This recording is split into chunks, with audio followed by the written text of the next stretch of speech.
Egypt is welcoming the decision by Slovenia to formally recognise Palestinian statehood. On Tuesday, the country became the latest European nation to support an independent state of Palestine. You can see the moment the flag was raised in front of the National Assembly building there. Slovenia follows in the footsteps of Spain, Ireland and Norway, who all made a decision, if you remember, back in late May, joining a significant portion of countries right around the world. Palestinians in Slovenia are also welcoming the decision. Have a listen. Actually, as a Palestinian, of course, I'm extremely happy for this recognition, finally, because I feel that my country of residence is finally recognizing my home country. And this means that finally they are recognizing our rights as Palestinians to live free and with dignity. I want to bring in the Slovenian Foreign Minister, Tanja Fajon, who hailed it as an historic day and says she believes only a two-state solution can lead to a lasting peace in the Middle East. Foreign Minister, welcome back to the show. I understand that your government, and correct me if I'm wrong here, Foreign Minister, had initially announced it would send a decision to recognise Palestine to Parliament by June. Clearly, it seems that that process was accelerated. How much has the current crisis, the escalating crisis, I should say, inside Gaza, how much has it expedited this? Yes, good evening. We just heard the very worrisome news about violence, increased violence in the region, and also the very dramatic situation in Gaza. What I can say is that definitely encourage the government to speed up the process, also to send a clear signal to Israeli government and also to Hamas. We need to see an immediate ceasefire, the continuation of negotiations for a release of hostages and to have additional humanitarian aid for civilians in need. I am very happy that Slovenia yesterday made this significant, a very historic decision. And we also send a very strong signal to Palestinians that they have their right to existence and self-determination. And already we've seen, like we mentioned, we've seen Spain, we've seen Ireland, and Norway recognise Palestinian statehood. Are you calling, Foreign Minister, on other European countries to follow suit? What kind of response are you getting from your European counterparts on this?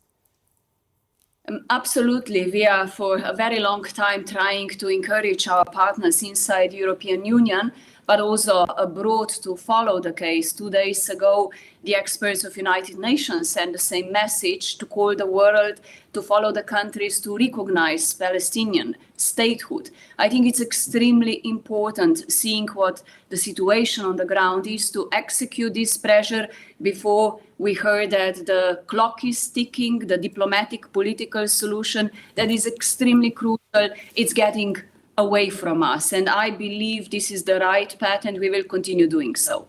Let's talk about that. Let's delve deeper then into this war that's been, 8 months or so, become one of the most destructive and deadly. And right now, perhaps many can say looks pretty intractable. If we focus simply on the diplomatic efforts for now, you would have known Foreign Minister President Biden announced this Israeli proposal for a ceasefire last Friday, but that's encountering some vocal opposition, let's say, from some members of Israel's government, including Prime Minister Netanyahu himself.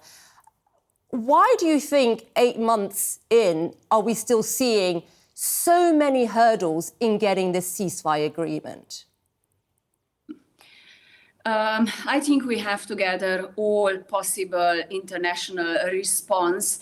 We had recently a very important, significant decision of ICJ calling Israeli government to stop military operation at Rafah.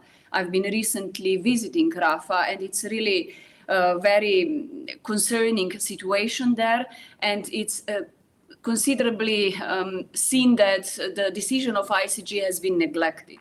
And for that reason, yes, the Biden proposal in 3 phases, we definitely support every initiative that can bring to immediate ceasefire and both sides to negotiate. But currently, we don't see positive signs. I've been visiting Israel myself, also many countries in the region, and there is no positive sign currently that negotiations would continue and that immediate ceasefire, what we all understand, will happen.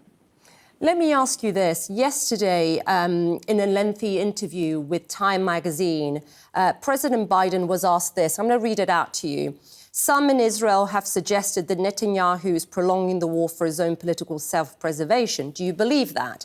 The president responded, I'm not going to comment on that. There's every reason for people to draw that conclusion. That's what the president was going on to say in terms of he's doing this, prolonging this for his own political survival. What do you make of what you heard there? Do you agree with that? I mean, we hear this very often, that it's about a political survival, but I would say a political solution, it's crucial to replace a military one. And as you said, the clock is ticking.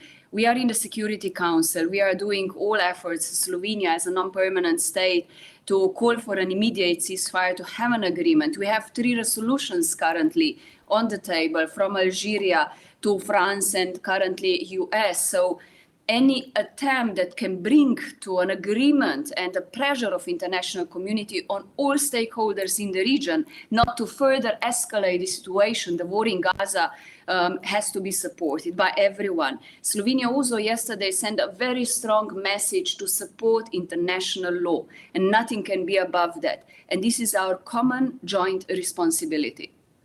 Of course, that comment was from President Biden in a Time magazine, a lengthy interview yesterday at a press conference. He seemed to have walked that back. But important to get your response to that. Foreign Minister, appreciate you taking the time. Great to see you. Thank you very much for coming on the show. Thank you.